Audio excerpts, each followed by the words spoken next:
Hello，大家好，今天跟平湖岛来学汉语吧。มื้อนี้เราจะพามาเรียนคำศัพท์เกี่ยวกับคำศัพท์กงกันข้ามคูแปลว่าให้เสี่ยวแปลว่าหัวต้าใหญ่เสียวแปลว่าน้อย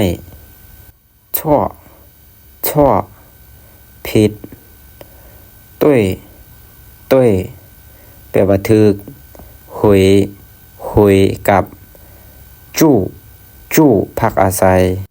เต้าตามาฮอดชื่อ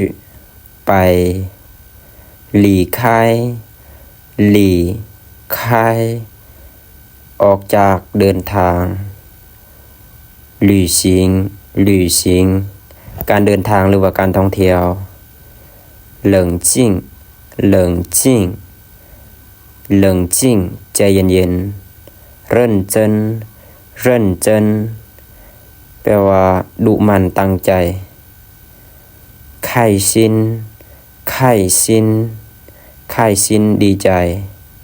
หม่านอี้พอใจเยี่ยนฝานลำคาญเบื่อจีโม่เงา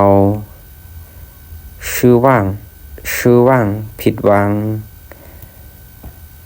ทิ้งหยุด stop เป๋าจื่อซาลาเปาเมี่ยนเถียวมีเกียว